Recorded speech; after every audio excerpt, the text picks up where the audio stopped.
By making the decision to start this guide, you have realized that you are ready to grow and develop the skills to drive your success into the future. One thing that is important to remember when becoming a manager or tasked with managing a group is that not all people are the same. Not every individual that reports to you will respond or work in the same way that you do. It is even possible that your job title does not even include the term manager, and that there is still a good possibility that you have some type of management role within your company. One thing as the person in this role that you need to realize is that it is your employees that are making the vision a reality, and it is your role to guide and support them through the process. Being a great manager is about more than working hard to accomplish tasks. It is more than being effective in forcing employees to complete projects. As a manager, you will find that when you force employees into tasks or doing things a specific way, it can lead to habits that are not ideal for the company. It can lead to a poor morale and a high turnover. As a manager, you don't only need to ensure the work is completed, but you need to find ways to inspire your employees and motivate them to complete the work. The days of simply, because I said so, no longer work with today's workforce. Employees all have individual perspectives and want to know that their work is meaningful and that they matter to the organization. Furthermore, they want to know that they are working with and for people they can trust that will support their goals and help to guide their careers. Within the sections of this guide, you will find 7 steps to help guide you along the way. Each of these steps is full of actionable tasks and insight that will help you level up your management skills. These steps are merely a guide for you to select the bits and parts that will fit your management style and help your teams grow and be successful. There is more than enough wiggle room for you to add your own personal stamp. It is fundamental that as you grow, your team can grow. So be prepared and open-minded as you continue on your journey as a manager. Remember that the end reward of not only your personal success, but your employees' success will provide a lasting impact on your career. Chapter 1, Step 1. Set expectations. Over time, there has been a shift in the workplace, and it has moved more from a goal setting to an expectation setting. This is where your leaders set the expectations for your performance, rather than giving you goals to achieve. This shift has allowed managers the flexibility to change the goals as the business shifts. To begin as a manager, touching base with your employees is key to their success. It is important to keep them informed of where they are and how their performance is coming. It should never be a surprise to an employee when they are being coached for poor performance. There should have been many conversations that led up to encouraging better performance and setting expectations for what that performance looks like. As a manager, you will set expectations in formal and informal ways throughout the year. This could be through check-ins or evaluation of completed tasks or accomplishments. As a manager, it is important to make sure that the expectations you set for your team are realistic. You can check your expectations by asking yourself these questions. What outcome do you anticipate the business to achieve? What will it take to accomplish? How long will it take to accomplish this outcome? How will success be measured? Are all of the before realistic? The ability to set expectations for your team is one that will drive your success and performance not only as individuals, but also as a group. Next, let's dive into setting those expectations realistically. Clarity. The first part of setting expectations is making sure that they are clear. What you expect should be clearly defined and written down to express what you expect your employees to do. Part of your role as the manager is to define what success looks like, and you do that by laying it out exactly for your employees or team. Example: you are a manager of a service center, and you have an employee that needs to improve her customer satisfaction score. As the manager, you would direct her to stick to the pre-approved script, and ideally involve a supervisor when she is confronted by a situation that she cannot support. If the employee fails to follow these steps, then she has not met your expectations. Reasoning. The next part of setting expectations for employees is telling them why. When a person knows the reason behind what they are doing has an impact on something else, they are more likely to follow the expectations. This would include explaining to them where they fit in the overall organization, why their role is important, and how the performance, good and bad, affects everyone. Creating an environment for success. Preparing your team up for success is one of the best things you can do for your employees or teams is to do this. As a manager or team leader, you should know the skills, abilities, and knowledge it takes to accomplish the task or expectation. If you know that your team is going to need additional training on software, then provide that for them before setting the expectation they know how to use it. This is not to say you need to make everything easy. They still need to feel challenged, but you must provide the tools so that they can achieve the desired outcomes. Measuring your expectations. As you are setting the expectations for your employees, you also must take into consideration how you will measure these expectations. How will you know if your employee is following the guidelines you have set down for them? How will you be able to see their success? Is it a goal? Is it the accomplishment of a project? Is there tangible evidence? When you think of measuring expectations, this can look different from department to department. Those who have the greatest skill in this often apply quantifiable metrics to their expectations. This allows the manager and the team a way to see their success visually. Being available and listening. The final two things go hand in hand. You must make time for your employees, and you have to be able to listen rather than talk. Frequent check-ins with your employees are the best way to ensure that they are staying within your expectations. It is suggested that you use a process of checking in monthly with each employee. You are giving them a little one-on-one time with a regular meeting. While it may seem daunting at first, in the long run, you will have a huge payout. It allows you both to evaluate and adjust depending on the business needs. It also allows the employee to know where they stand and prevents unnecessary stressors of not knowing what their manager expects. As a manager, it is also essential that you can listen. All too often, we get used to hearing the sound of our voice. During these check-ins, it is important that you are listening more than talking. You will learn so much from the practice of active listening. You can find out the challenges they are facing and truly understand the expectations and steps that need to happen to help them, and truly understand the expectations and steps that need to happen to help them reach them, as well as your tone in these meetings is very important. It is important to be supportive and encouraging. You are not only checking in, but building a relationship with your employee. As a manager, it is important that you resist the urge to be overly critical or condescending, regardless of your frustration levels. Sometimes your employee simply needs to hear the expectations in a new way before it sinks in. So, some key points are when you are setting expectations with your employees. You need to set them based on the situation. You need to be flexible, and you need to be clear. The relationship with your employees will greatly determine how receptive they are to the expectations you set. If you have fostered a relationship that is supportive, chances are they will be more likely to accept the expectations as they change. As well, it is your role as the leader to ensure that the expectations are realistic, and discussing them with your employees who are doing the work will help you evaluate and adjust those expectations as needed. The use of personalized attention is a powerful tool that you can use when upping your game with your employees. Chapter 2, Step 2. Motivate your people. So, what is the biggest secret that managers use to drive the performance of their teams? No, it is not an unlimited supply of coffee and sweets. It's motivation. Motivating your team is a great way to drive your team's performance. In Step 2, we will look at ways that you can drive motivation with your employees. Let them know what is happening. One of the best ways to keep your employees focused on goals and motivated to achieve them is to keep them abreast of whatever the goal is. As your employees grow to understand their role within the company better, they go from feeling like a number or a cog on the wheel to feel valued and important in the company's success or their success. As the manager, you should be open to sharing the company's strategies and goals. You should also relate these goals to the employee and how you plan for each person to help achieve them.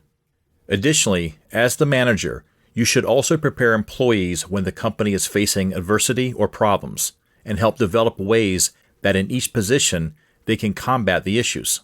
In positions where you can provide transparency to your business plan, This keeps your employees in the loop and allows them to feel more connected and vested into the business. This can also help to alleviate stress for your employees if they are up to date on the ongoing within the company. Then, when deadlines need to shift, it will not be a last-minute notice. When you can include your key employees in decision-making, it is a great opportunity for you to build direct relationships. They often are the ones working the front lines of your business and can provide a perspective that you may not have considered. Treating them like an organic part of your business shows that they matter to your organization. This process can help to reduce your employee turnover and increase employee morale. Understand employee pain points. It is not always complex or confusing to find out what will motivate your employees. Sometimes the simplest way to find out what will motivate them is to just simply ask them. You may find that each person on your team has something different that is a pain point. However, when you put all their answers together, you can format a clear picture of what the greatest motivational killers are for your employees. As well, you will discover new ways that they want to be motivated. There are many ways you can gather this feedback quickly and easily. Here are just a few options I have gathered together for you. Use a collaboration tool like Microsoft Teams, Trello, or Slack and create a poll. Have an improvement box where employees can write down their pain points and submit them anonymously. Take a survey or your team. You could use a simple Google form or a survey system like SurveyMonkey. Talk one-on-one to employees and get their feedback. Have a parking lot at each meeting where employees can post their current pain points. It is not enough to simply find out what your employees' pain points are. The tricky part will be fixing those issues. Most companies gather employee feedback and sit on it, doing nothing with it. To be a high performer as a manager, you must get the feedback and act promptly. This is not to say that you are going to fix every issue, but you should address what needs to be addressed. When you can follow up with your employee after the issue has been addressed, this shows that you, as their manager, care about their well-being within the workplace. It shows that you are there to help support and give them the best opportunity for success. Pro tip: a good way to motivate your employees is to remove things that demotivate them. Gamification. One of the things that adults and children have in common is that they both still have an inner child. There is still a part of them that occasionally likes to play a game. The process of gamification takes advantage of these inner urges and uses them to create habits in the workplace. Adding elements of a game to your workspace can change the flow and productivity of your team in ways that might surprise you. There are many ways in which you can leverage your employees with the use of games or gamification processes. Here are a few examples. Awarding points to employees for completing tasks or meeting deadlines. Track customer engagement with badges and leaderboards. Software developers may award points for squashing bugs and keep a tally system. With training, you could use gamification to make your employees more engaged in training and having fun while they learn the ropes. This is great for onboarding employees. Many organizations are finding that their employees are responding, and their morale is improving because they are getting constant positive feedback in the way of being awarded points for their efforts. Training and development of employees. One of the greatest motivational killers for any employee is not having the skills or knowledge to perform their job. This goes hand in hand with not being given a clear career path or developmental pathway. Employees want to know where they can grow from where they currently are. Very few will be perfectly happy doing what they are doing when they start. Employee training is where you can impact these hurdles for your employees. Many companies have online training platforms for employees. However, you, as the manager, have a unique role. You can work with each employee to develop where they would like to see themselves. What is their goal, and how can you, as their manager, guide them towards what they need to achieve it? You are in a role as a manager because someone else recognized the skills that you possess. Share what you know and seek out what they need to help build your employees up. Advances in their careers ultimately reflect on your leadership abilities. The working environment matters. When thinking of motivating your employees, one of the simplest ways to do this is by assessing the working environment. A great environment for your employees will do wonders for their motivation and positive outlook of coming to the office every day. Large corporations like Facebook, Google, Microsoft, and Apple have an amazing grasp on this concept. They have invested millions of dollars into offices that are inviting for their employees. This is not to say that is the only way to make sure that your office is one that has a good working environment. There are fundamental things that you can do to improve your office or your employee experience. Start by understanding what your employees are motivated by. When you raise their satisfaction, you can see great works in their results. If they want coffee in the office, make sure that there always is coffee available in the break room. Let's look at some small budget ideas for motivating your employees. Upgrade the tools they use, cell phones, computers, monitors, etc. Offer perks like free coffee, soda, and treats. Automate work that can be automated. Allow employees to dress casually. Implement some kind of relaxation or exercise opportunity, nap room, table tennis, walking track around the parking lot. Those with a larger budget may find these things more actionable. Remodel the office with more luxurious features. Improve lounge for employees with a chef as the cool for the cafeteria. Build an in-office gym. How about some ideas for the individual manager? Make sure the tools your employees have to work properly. Mail personalized birthday cards or holiday cards to your employees' homes. Write personalized thank you notes and letter. When something is broken, replace it or get it fixed. These are only a sampling of examples. You can go as far as you like with your employees and develop new ways to cater to their needs. At the end of the day, the environment they are in matters. As a manager, you want to do everything you can to ensure that it is an environment they want to come to, not one that they dread. You want them to take pride in their workplace and ultimately encourage their motivation to perform simultaneously. Mix and match. All of the before are ways and strategies that successful companies are using to grow and motivate their workplace. These concepts can be starting points for you to grow your company and employees' motivation. They were designed for you as the manager to pull bits and parts out and find what you feel will be the most successful for your employees. Regardless of your position in management for your company, it is your role to encourage your employees and motivate them to drive their performance. Chapter 3, Step 3. Continue to develop yourself and people. The ability to manage people is one that you can learn from many different aspects. However, the work environment is one that is evolving, and that means that as a manager, you need to continue your personal development.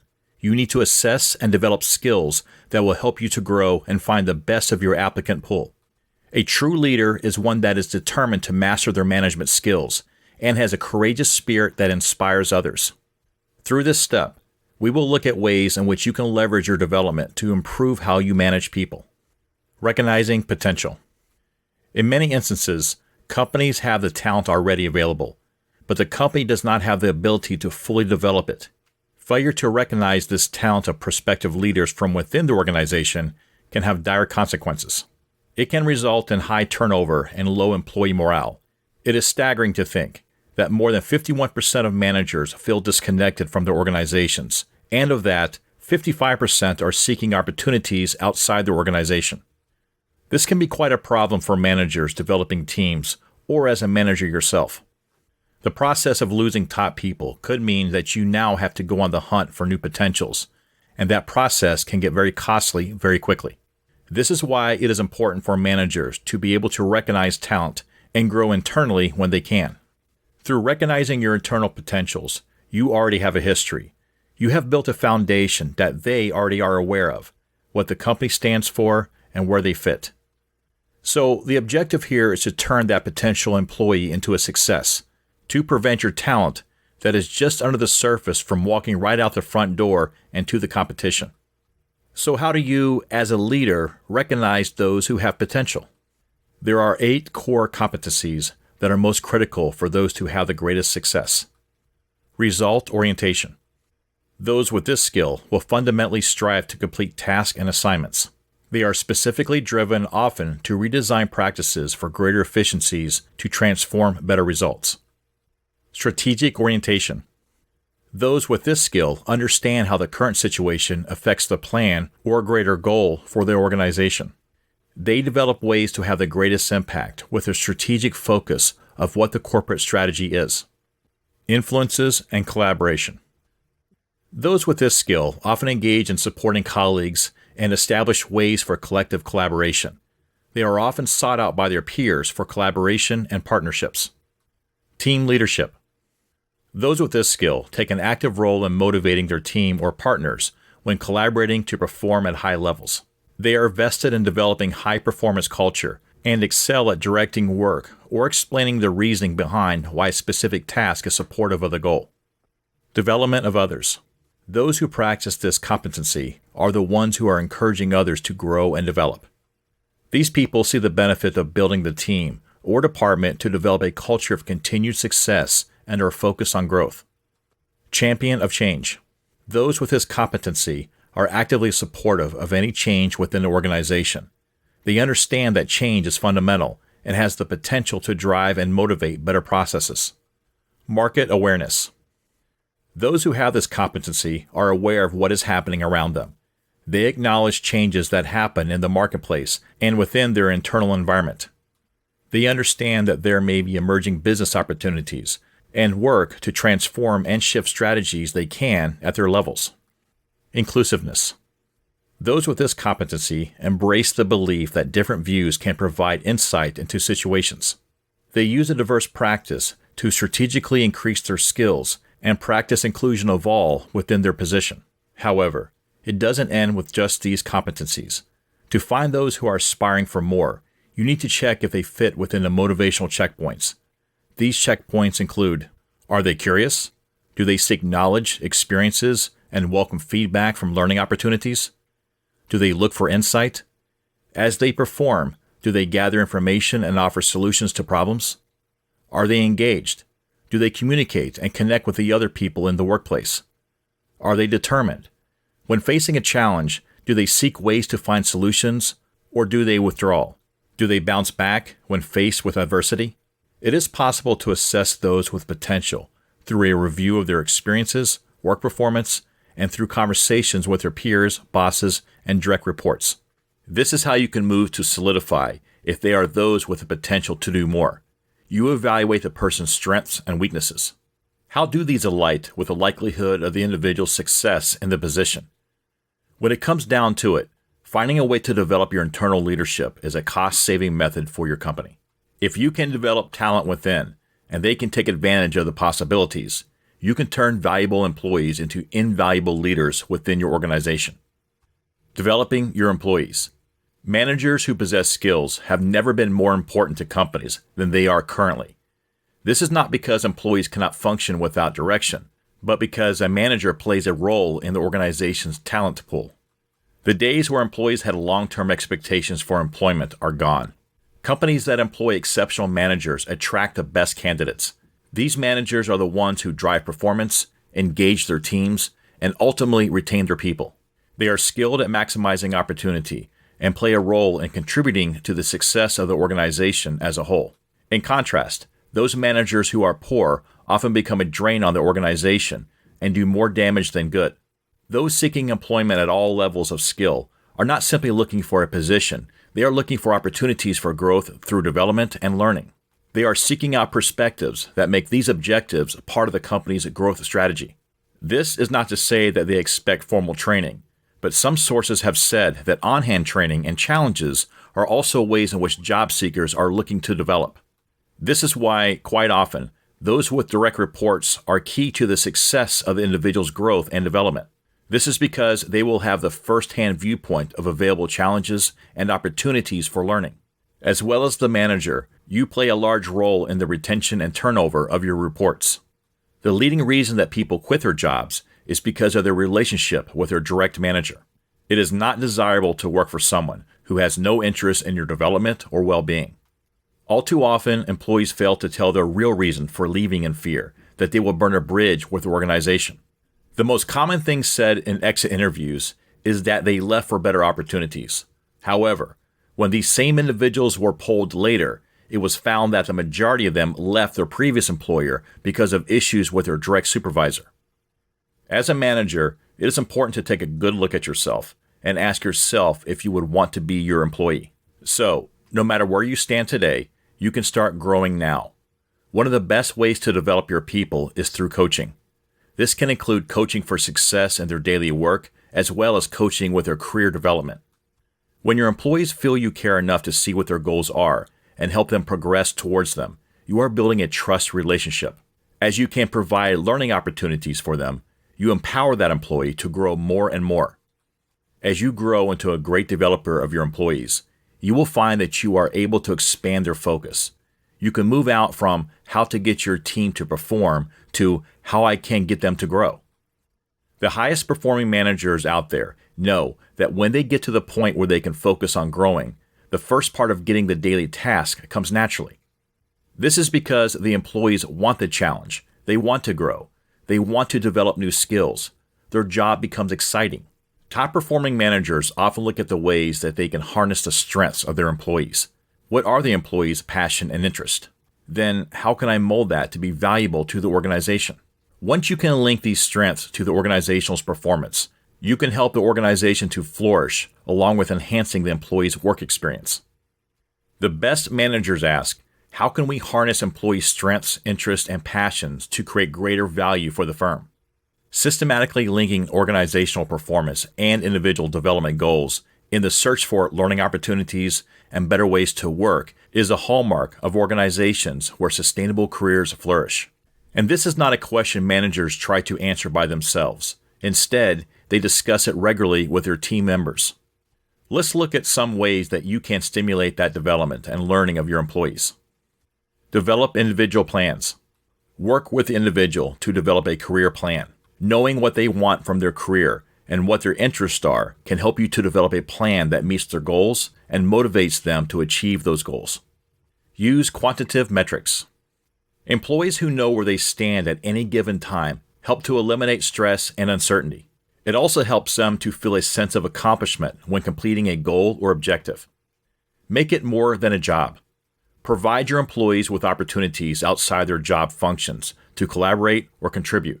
These opportunities allow the employee to strengthen their knowledge and grow their communication skills. Be constructive with your feedback. There may be times when you have to provide negative feedback. However, it is all about the approach with that feedback. If you provide it in a way that is constructive and the employee can learn from it, then it can turn a negative situation into a learning situation. Take down barriers. It is important in today's workplace to be flexible and dynamic. If you want high performers to grow and develop, then remove barriers that are preventing this.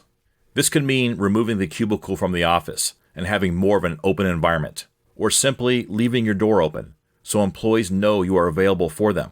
As the manager, you are there to help your company flourish and manage the talent you have been given the responsibility for. Listen to them. They will be your greatest asset in understanding what they need to develop and grow. Yet also, do not forget to be their reminder that their growth is important, and you are here to support it. Chapter 4, Step 4. Be honest with your people. One of the greatest leaders in history could arguably be George Washington. He did not run for office as President of the United States. He accepted that role because he felt called to do so. He was a man filled with virtues and honesty, two qualities that people have immense respect for in a leader. In business sometimes, leaders get misguided and think little white lies are acceptable. Even when the intention is good, or they will push you towards a goal, they do not ultimately justify the means. These little expansions on the facts can have a very negative effect on the business environment. A recent study showed that in the process of a 10-minute conversation, 60% of people lie one time, and some up that by telling 2 or 3. Now you may be sitting there saying, not me, but we always find ways to justify our actions. The cost of dishonesty. Sometimes people do not realize that even the lies they tell themselves can have a big impact on their well-being. The little lies we tell ourselves and others often have a ricochet, or even worse, rebound and impact everyone in your work circle. So let's look at things that specifically happen when you're not honest with your people. Loss of trust. As the leader, your people are looking for you to guide and help them develop. To do this with the greatest effectiveness, your people must trust you. They need to know that you are fit to be their leader. When you gloss over or flat out lie, you are setting a precedent to your people that the truth is not important. As well, you are increasing the probability that your people will, in turn, lie to you and each other. Triggering stress response. The human body is an amazing thing. Often, it reacts without us even realizing that it is doing so. When you are dishonest, the body triggers a stress response. This response prevents you from being in the present moment. As stress hormones are released, they push you into a fight or flight response. This action pushes vital resources from functions that are non-essential to the body. These non-essential functions include the ability to think logically. So, as a result of this action, you are inhibiting your intellectual ability, which can cause you to make poor decisions and can hurt truly any area of your business. The rewards of honesty. So, we can see that there are factors that will definitely play a role quite literally when you are dishonest with yourself and others. In contrast, when you are honest with yourself and your people, there are many benefits you can experience. Building loyalty. When you make a mistake, owning up to it can have a profound effect. The chances are very likely that the client or employee will respect your honesty and be more likely to accept the mistake. Furthermore, they often will see your honesty as a refreshing change, and this will strengthen your relationship and allow the other party to know that regardless of the situation, you are trustworthy. When your people see you practicing and encouraging this type of behavior, it pushes them to be more honest with you as well. It additionally reduces the opportunity for miscommunication because everyone feels safe to share the truth. Reputation builder. Businesses are not the only ones checking in on other businesses. In today's work, the environment employees are looking to know more about their supervisors and managers. They want to know what kind of reputation this person has. They want to know that the person is honest and that they can trust them. Employees spend a staggering amount of time working directly with their coworkers and know that there are other opportunities just around the corner. They crave an environment where their managers are honest and gravitate towards it. This is not to say that you should be blunt with all truths. There are ways in which you can provide constructive feedback. Improved mental health. We know from earlier that dishonesty affects our critical thinking. This, unfortunately, is not the only thing it can affect. Dishonesty can play a vast role in your emotional well-being as well. When you have to shift and move to keep track of what lie you told who, you create a vortex of negativity. You will find when you are honest with your people, there is no need to cover up lies continuously, and you as a leader can be more relaxed and confident in what you say and do. How you can demonstrate integrity and honesty. As a manager of people, it is important to understand that your core values play a role in the kind of leader you are. You do this by your actions. Your core values should represent who you are, not who you want to be. Each day, you should work to embody your core values, and they should be a reflection of your reality. One of those core values should be integrity and honesty above all else. So how do you incorporate these actions into your day-to-day activities? Follow through. If you want to build a solid reputation with your people, it is important that you keep your word and you deliver on your promises, without excuses. No one wants to hear excuses. People want the end result delivered to match their expectations. This could mean managing those expectations up front. Sometimes yes, it needs to be yes, and equally sometimes this means you have to say no. Do not back out on commitments. As a leader, what you say is important. If you tell your team that you are meeting at 11 a.m., you need to be there before 11 a.m. If something comes up, you need to be transparent and let them know before the arranged time. Being early is always best, but being on time lets them know that you value their time. It builds your character with them and in business. Failing to follow through or show up is damaging to your reputation. Have environmental awareness. There are clues all around you that speak to your identity. If you have a messy office or are unprepared, you may not seem as trustworthy. This is not to say that these are factors in being honest or having integrity. However, they are factors in other perceptions. If you are organized and clean, you are more likely to be perceived as a person with integrity. People will see you as someone who has it all together and that they can trust. Focus. As a manager of people, you are going to have distractions and opportunities coming at you from many different directions. One key thing in your role is to maintain your focus, to be honest with yourself and your people about what jobs are the priority. Stack the deck in your favor. This one is so simple, to surround yourself with others who represent the strong core values you have. those who are positive and you see as having exceptional integrity. This includes the people you employ. They should be respected in their field, community, or some aspect. You want to build a team of individuals who can work together in a trusting environment. This all begins with individuals having integrity as their priority. Accept and take responsibility. Mistakes are going to happen, and this is true in both your professional and personal life. Having integrity is being able to admit these mistakes without fear of saying you got it wrong. Words hold great power, and you should focus on backing everything you say up with your actions. It requires you to be courageous in some instances and remorseful in others. Respect is not a two-way street. Regardless of where you are in your career and where you want to go, you need to have respect for each individual you encounter along the way. As the leader, you have the responsibility to show your team that regardless of how someone else might treat you, that to find excellence, you have to treat everyone with respect. There will be times when you encounter an individual or group that will not reciprocate this respect. It is not up to you to be accountable for their actions. It is up to you to build an environment where everyone is respectful and you are responsible for your actions and integrity.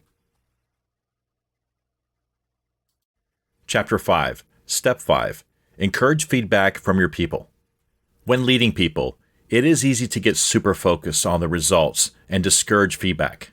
Sometimes this feedback can be seen as disruptive when it could lead to greater success. However, to get your team thriving, it is important to solicit their feedback. In doing so, you are fostering the relationship between you and your people. This all begins with asking good questions to get people talking, to spark their inner cortex, and to get your people in a frame of being their best self. By using questions, you are allowed to take a look at what the perception of the truth is. Are they viewing the project with a blinder? Are they too subjective? Through asking questions, we can begin to help the employees transform and evaluate their projects. Simply focusing on the answer is not going to help your employee grow. It is not going to create that opportunity for growth. Simply focusing on the answers causes a strain on the relationship between the manager and the employee. This way of focusing can cause your employee to feel marginalized, micromanaged, and unmotivated. However, when you use direct questions about another's experience, it allows them to feel heard, seen, and part of the group. So let's look at some questions you could use to solicit feedback from your people. Number 1, what processes can be improved or fixed? Number 2, what company value do you feel is most important for new team members? Number 3, what are your pressure points this week? Number 4, is anything preventing success causing delays? Number 5, are you clear about your role and expectations? Number 6, reflect. What went wrong this week? What could have made it better? Number 7, what do you feel is inspiring success?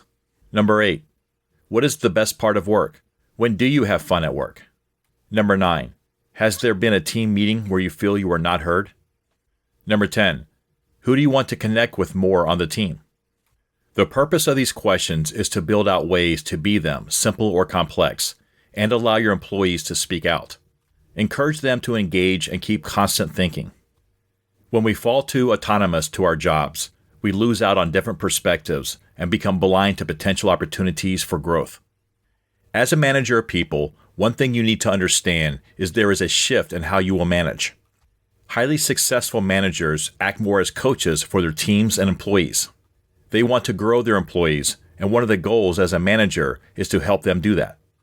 Through asking smart questions about goals and working on solutions for their pain points, you grow your people along the way.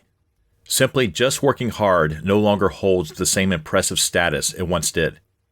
Managers need to be clear with their delegations and ensure that their teams are all on the same page.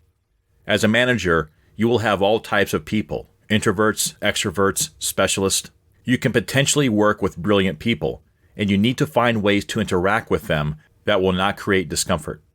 You need to focus on their strengths and gently nudge them outside of their comfort zones. At the end of the process is you want to get your people to talk. You want to ensure they feel like they can share and offer support and feedback. You never know where the next great idea will come from. Ways to encourage feedback. Your people are one of the greatest assets your company has, so why not rely on their feedback to get a feel for how things are going? However, as a manager, you are not just looking for any feedback. You want to get to good, honest feedback from your people. This can be tricky to do. Many individuals fear that management will reprimand them for having an opinion, or think they will not be heard. This is why it is essential that you tackle these blockers and develop a strong culture with your people. Foster an open atmosphere. When you encourage an atmosphere that is open and honest, your employees are less likely to have that fear that they can come to you. They will understand that the feedback they provide does not attach to a practice of reprimanding. You want your people to know where they stand, and you, as their leader, should know where you stand with them. Feedback is not always about what they need. Sometimes it can be about what you are not giving them. In this instance, it is important to check your ego and use your active listening. When you foster an open atmosphere, employees have less anxiety and are able to focus on greater objectives. Meet with your team. There are many instances where you will need to have a one-on-one meetings to share feedback. However, when you can pull your people together, you are able to collect feedback from the group. You might find that in some instances, it is easier to get input from the group than it is individuals. When in a group setting, as others are providing feedback, it increases the comfort level of the team. This allows those that may be afraid to speak up one-on-one to speak up in support of their fellow employees. To prevent these meetings from turning into a complaint session, we suggest having these as stand-up meetings. There really is no difference in the structure other than you are all standing. No one gets too comfortable and heads down the complaint rabbit hole. Suggestion boxing. One thing that has been successful for many years for many organizations is the use of a suggestion box. One reason is that this provides an outlet for employees to share suggestions and pain points. It allows your employees to know that you are welcoming of their opinions. For this process to be successful, you have to be sure to check it regularly. Yet, not just check it, but address the pain points you find within. When you, as a manager, failing to act on the suggestions or acknowledge an issue, you discount your people, leaving them feeling cheated and ignored. Chapter 6. Step 6. Provide constructive feedback. So, you have your team talking and providing you with feedback. The next step is to provide them with constructive feedback. This type of feedback is essential because it provides guidance to their performance. It lets the employee know where they stand and what they need to do to develop. It is common for managers to feel apprehension about providing constructive feedback. This is often because they do not want to undermine or disappoint their employees. However, feedback that is well delivered should be educating and create a motivator rather than discontent. So, what is constructive feedback? In simple terms, it is providing feedback in a way that is positively reinforcing the behavior and offering or discussing solutions to improve. Constructive feedback includes qualities such as focusing on solutions, facts and observations, specific in information. Benefits of providing constructive feedback. Research has shown that employees prefer constructive feedback over praise. This is because they want to know where there is room to improve their performance. Professional growth. Employees understand that constructive feedback helps with their professional growth. They ultimately want to perform at their optimum level and progress towards being better or becoming top performers. When you provide them with constructive feedback, you are feeding them with a fuel for progressing their performance, all while showing that you are also vested in their growth. Clarification of expectations. The process of providing constructive feedback also opens the opportunity for you as the manager to provide them with clarification on what you expect. It allows you to use the opportunity to provide them with guidance along their journey. If you are providing this feedback frequently, then you, as the manager, may be able to prevent projects from going off task or even failure. Strengthen relationships. Constructive feedback is the best method to use as a manager when having to address difficult situations. When you are offering or working with your team to develop a solution to a problem, maintaining a calm and constructive environment will lead to greater success. As well, when you have to address individual team members' issues, doing so in a constructive way helps the individual not to feel attacked. When you take a constructive approach, you are more likely to build up your people than you are to disconnect them. Pitfalls of failing at constructive feedback. When a manager fails to provide effective feedback, it can cause the employee to feel demotivated and discouraged. It can even go as far as to lead the individual to resent the manager. These things are a sure way to ruin your relationship with that individual. As a manager, these are things you want to avoid as much as possible. New managers often make mistakes. Here are some things to avoid doing when providing feedback to your people. Only providing feedback to employees who need improvement. It is often easy to see the employees that need improvement and provide them with feedback to correct their actions. However, it is equally as important to provide feedback to your high performers. Your feedback can help push them to higher levels of performance. Avoiding issues because you do not want to hurt someone's feelings. Failing to provide the necessary coaching to your people can result in greater issues in the future. As well, things left unchecked for too long may be much harder to resolve.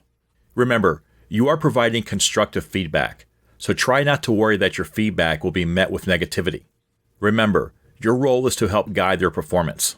As well, be sure to follow up and allow the employee to reflect so that there are not any misinterpretations between the two of you. Failing to recognize positive feedback. An employee accomplishing tasks can often be seen as just part of their job expectations. It is important to remember that through the use of feedback, you are reinforcing the desired behavior. The foundation for constructive feedback. When you think of constructive feedback foundation, I like to use a method known as the 3 C's model. Within this model, it focuses on credibility, candor, and care. As you use these 3 foundational principles, you will see that your employees have a more positive reaction to the feedback you provide. Let's look a little closer at each of these foundational principles. Credibility. Your people need to see you as a credible source. They need to know that you understand and can empathize with their positions. Employees want to know that you have a firm grasp on what their day-to-day or project responsibilities are. You can achieve this by working alongside them or sharing your personal experiences. You will find that your credibility can take you very far as a manager. As you raise your credibility with your people, you will often also raise their performance, because they will know that you understand what it is like to be in their shoes. It will also help you to be more realistic with your expectations. Candor. The way you speak and respect the people around you, especially those that report to you, can be very impactful. As a manager, respect and thoughtfulness are very important. This is not to say that you should not address issues. It is more than when you are addressing issues. There is no need to belittle or disrespect any person. You should treat them with the respect that you would desire. Or, even better yet, you should treat them better than what you expect for yourself. Push yourself to be the best version of yourself. In turn, you might be surprised that it pushes them to be the best versions of themselves. Care. As you are providing feedback, your people should feel that you are sharing this information as a tool for their growth, support, or improvement. They should see this not as an opportunity you are taking to reprimand their actions, but a time that you are helping to guide them back on track or for greater success. Often, it is all in the words we use. Use caution in your wording and ensure that you take care of your employees, not yourself, when providing feedback. The process for providing constructive feedback. As with anything you do as a manager, you should approach it with a process, and providing feedback to your people is no different. The next part will help you define the process of providing not just feedback, but constructive feedback to your people. Be prepared. This is not just a saying a Boy Scout would use. You, as a manager, should be prepared before you even begin to provide the first bit of feedback. You do this by having pre-established goals for your people. The establishment of goals and ways to measure those goals prior to setting out on a project or task allows both you and the individual a level starting point. To do this, you have a few options. You can set up scheduled one-to-one meetings with individuals formally or informally. Scheduling these meetings takes some stress out of what to expect. It allows you to explain and discuss the project and explain the expectations. When you impromptu call an employee to your office, it can cause them to feel anxious or unprepared. When you have a scheduled informal meeting set up, it takes some of the pressure off both parties. Scheduling this can be as simple as stopping by their desk and saying, "Can we have a meeting at 3 to discuss your progress?" rather than saying, "I need you to come to my office at 4 p.m. for a performance review." Let's say you want to discuss a specific situation with an employee. You might go about it saying, "Would you be willing to discuss what happened at X? We can do it following our team meeting if that's good for you." Always put the ball back in the employee's corner. This empowers them to be part of making the decision and allows them to feel greater confidence. When providing feedback for a specific employee, it is always best to do this one-to-one. As well, it is ideal for providing this feedback face-to-face, rather than over the phone. This allows you to read your employee's body language and assess how they are responding to the feedback and potentially alter your approach with them. One thing we specifically suggest you avoid is providing feedback over email or via a messaging system. It is very easy for someone to misinterpret text on a page. When you send a message or email, your tone is a matter of the emotional state of that person reading it. It is all up to their perceptions, regardless of how you meant for something to sound. Techniques for communicating. How you communicate your feedback is so very important to the buy-in you will get from your people. Your communication style can ultimately be your greatest ally or your biggest downfall. You can have all the best intentions in the world, but if you fail to communicate them to your people effectively, they will not matter. Here are some techniques to follow when communicating. Communicate your care. Delivering feedback often comes with a negative annotation. However, it ultimately is all about how you provide that feedback. You should be sure that you are not only providing feedback when someone fails, but you are providing feedback when they succeed. This shows that you care about their performance, regardless of the way it falls. When you have to provide negative feedback, express this as concern. This allows you to highlight those concerns and the individual to see that you want to help them find a solution. Use your manners. When you are communicating, it is important not to allow feelings of disappointment, irritation, or even anger to control the conversation. To truly provide constructive feedback, you have to leave these things behind. If you do not, you move from constructive to criticism, and at that point, your message will be lost on your employee. No one wants to be criticized and made to feel less than. Be sure that you check your own personal feelings and you are not providing criticism in the heat of the moment. Be direct. So yes, you need to be aware of your employees' feelings and you need to use your manners. But this does not take away that getting straight to the point is not necessary. It does no good for your employee to be vague in your feedback. This is your opportunity to increase the clarity of your direction or expectation. Many employees will appreciate you for being straightforward with them and helping them to develop a way to move forward for success. Being sincere. Caution yourself from sending mixed messages. It is not always productive to link positive feedback and negative feedback. You can catch yourself doing this when you use words like however, but, or although. An example of this might look like, you have strong customer service skills, but. This method lessens the sincerity of your feedback. It is like giving them a cookie, then telling them the bad news. You want all your feedback to be felt as individual messages. So separate the thoughts, take the time, and provide clear and sincere feedback. Be encouraging. Avoid the use of negative statements. This is not to say that you do not need to share that feedback, but share it differently. Rather than saying, you shouldn't, say, have you considered trying? The same adjective can be completed, and the tone comes across much more encouraging to your employee. Show appreciation. Regardless of the feedback you are providing, you simply could not, in most instances, get the work done without your employee. When you deliver any type of feedback, always end with some form of appreciation. Show that you are grateful and use examples to explain why they are valuable to you or the organization. Crafting the constructive feedback content. When you craft your content for feedback, be sure that you are never giving feedback that there is no purpose for providing. Begin with positivity. Start the conversation with a positive point. Provide balance. Ensure that you are not just feeding. Be specific in improvement areas. Provide examples. Be specific and practical. Focus on facts, not interpretations or opinions. Focus on the individual's actions without comparison to peers. Be clear with the impact of the actions. Be understanding. Give the person time to respond and explain their position. Pro tip: use the technique of asking for permission. This allows you to get the individual's permission to give examples of your observations. You might say, "Can I share an observation?" This allows the employee to feel empowered, and they may be more likely to appreciate the feedback. Co-develop the solution. Working together with your employee to find a solution for the issue or situation helps to build your credibility as a leader while empowering the employee to be part of the solution. As a leader, Use open-ended questions to get the individual thinking about possible solutions when they provide their own ideas or thoughts. You might be surprised at the success that can be found. Ultimately, you need to ensure that the results will lead to positive impacts on the project or individual's performance. Wrapping up feedback.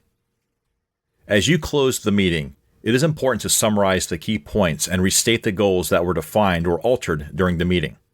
This helps to confirm to both you and the employee that you are on the same page and you both agree on the solutions. As well, it is important to make every effort to end the meeting on a positive note.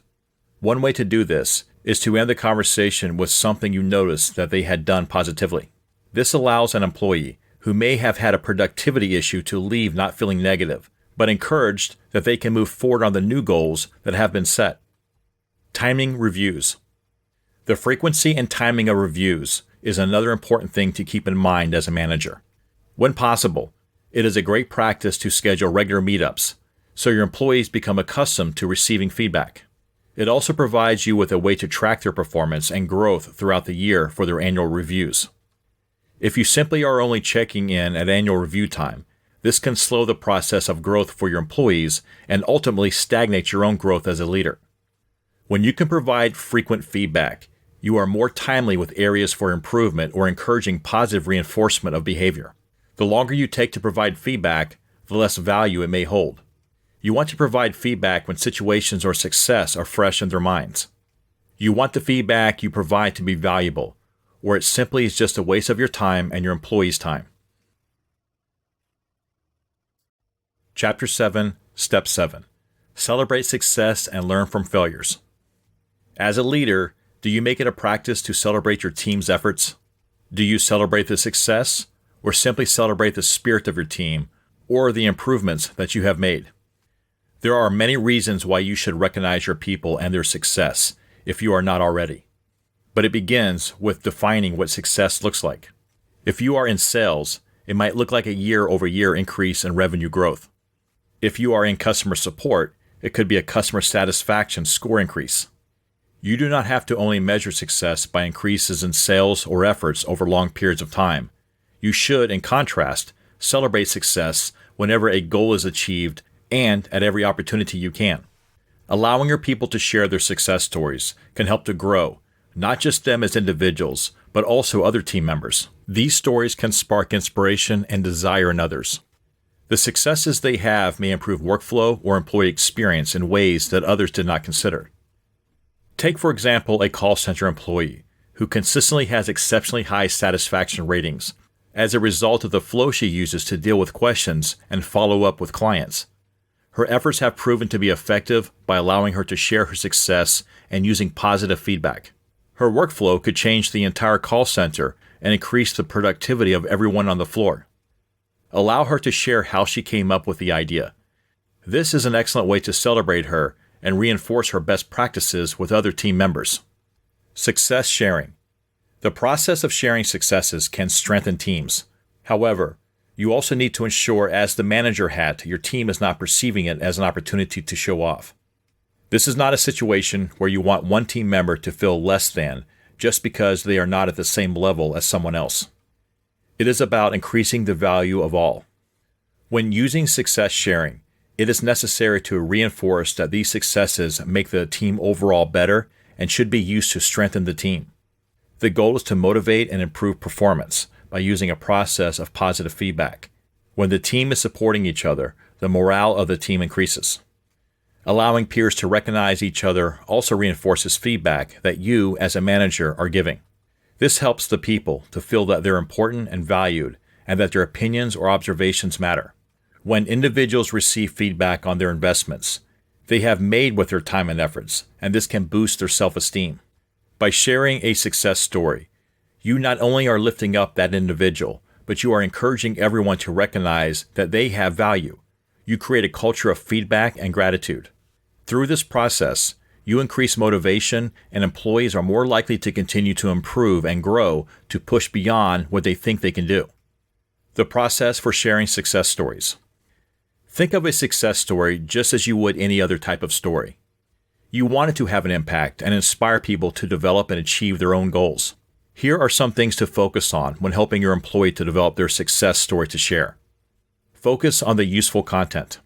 Begin by focusing on the content that is useful, and this could be as simple as practical tips. It is always good to have your story in an outlined step-by-step process to help provide a clear picture of how the person was able to achieve success. This can help others who are seeking to solve the same or a similar problem. Be authentic. Achievement of your success is something that you want to inspire others, that they too can do it. The goal is to open their minds to a point where they can look at how the individual overcame the obstacle and found success. Yes, this may even include how the person failed at first. The failure can shine a light on the problems that prevented success and how they moved to find a solution. This can be very inspiring to others who have something blocking them from success. How to celebrate achievements. It is so very easy to get stuck in our day-to-day task and forget to celebrate the achievements of our employees, to simply move on from this task to the next, from this meeting to that meeting. However, if you want to create a supportive, motivated, and cohesive team, it is necessary to celebrate those victories, small and large. You are the front line. The one they see you are the expectation. If you make something a big deal, then it is a big deal for your people too. When your people see you not taking their efforts for granted, they are more likely to approach their work with a positive attitude. Here are a few tips for how you can recognize the achievements of your people. Number 1, do not wait. Praise your employees on the fly. There is no need to wait for a team meeting. Send out a team email, drop a note on their desk, share it to your Microsoft Teams chat or Slack channel. The point does it when it is fresh. Number 2, be public.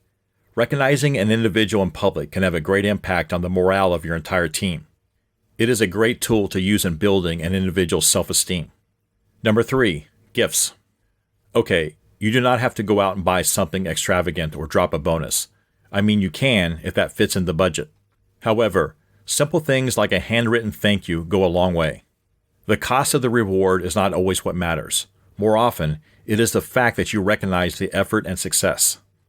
If you are looking for monetary rewards that are not as costly as bonuses, consider these: extra day off, flex day, or work from home day, lunch with the team, gift cards, conference voucher. Really, the sky is the limit, or well, the budget is more likely the limit. But the point is the same. Find a way to recognize their efforts and celebrate those successes.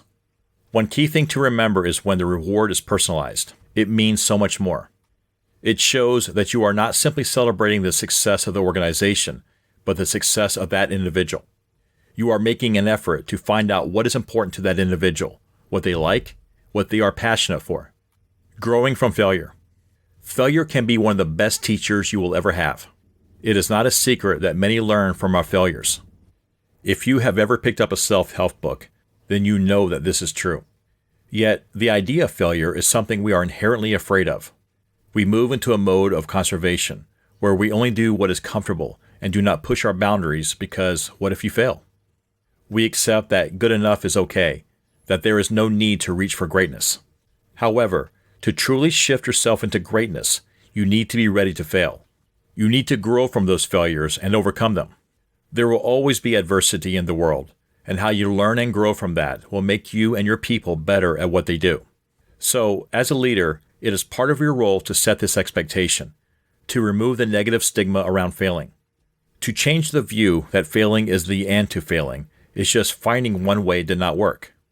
Here are a few ways to approach failure with your team. Go public. Encourage your team to share the ways they fail. This could include the creation of a fail wall, where they can write down what they tried and did not work. Cultivate experimenting. Encourage your people to think outside of the past or fail mentally. Take them back to science class where everything returns information, not failures or successes. They need to focus on what they can learn from the experience, not just the outcome. Fail forward. Embracing your failure is one way to be honest with yourself about where you are. You need to find out what did not work, what the obstacle was, and what you could have done differently. It really is all about learning and all about growing. Think of it like this. If children gave up when they fell the first time they were learning to walk, we would all still be crawling around on the floor. Yet the child picked themselves back up and tried again. They figured out how to balance their precious little bodies and take those precious first steps. This is the same thing that happens with your people when they fail. They may not want to stand back up right away, and it is your role to help them understand that they can succeed and find a way to learn from their stumbles. It is our natural impulse to minimize mistakes and push them away from the forefront. However, we cannot learn that way. We cannot examine what went wrong. Sometimes we need to sit with a failure to see what lessons it has for us. This allows us to find the appropriate steps forward and to develop actionable learning. This process is a shift in the way of thinking for many managers. No one actually chooses to fail, and it hurts our pride. It can be harmful to the profitability of the organization.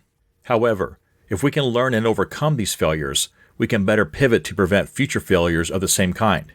We must learn from our mistakes, or we are destined to repeat them. Success consists of going from failure to failure without loss of enthusiasm. Winston Churchill. Conclusion. You did it. You made it to the end of How to Manage People. You are well on your way to becoming a great manager. As you continue to arm yourself with new skills, you will find that you can do so many things that you previously may not have thought possible. Being a great manager is so much more than being in charge of other people. It is about finding ways to connect and develop those people. It is about finding ways to help them grow and being empathic in their lives. So, as you continue on your journey, use these 7 steps to help you grow and develop skills to be the best possible manager you can. The next step is to implement the things you have learned within these sections and grow yourself to become the leader you desire. The ball is in your corner, and you can choose freely what kind of leader you want to be. As you grow to be a more effective manager of your people, you will face so many successes and setbacks. It is important to remember to grow with each of these, to take every opportunity to move forward and learn from the experience. Those managers now have the greatest level of success are avid learners and never stop growing and developing. Managing people means dealing with conflicts, motivating people, training, delegating, supporting, and so many more things. Your essential skills have been outlined in these steps, yet you will still have the flexibility to fit them to your leadership style and opportunity. Of all the things within these sections, the one bit of information that I hope you take away is that when leading people, sometimes it is better to be an active listener. Through listening, you can learn much more than you ever will by hearing the sound of your own voice. It is through listening that you will hear the needs, desires, and strengths of your employees. You will hear when they are struggling and what they need to improve. Active listening is one of the biggest tools that high-performing managers have in their toolbox. Remember that becoming a great leader will not happen overnight. It takes time and commitment. When you are ready to commit to change and embrace that there are different ways to grow personally, you can do amazing things. Why not start with your leadership today and go forward, making one change in your style? Then tomorrow, another, and before it, you will have formulated an entirely new style of leadership for your team.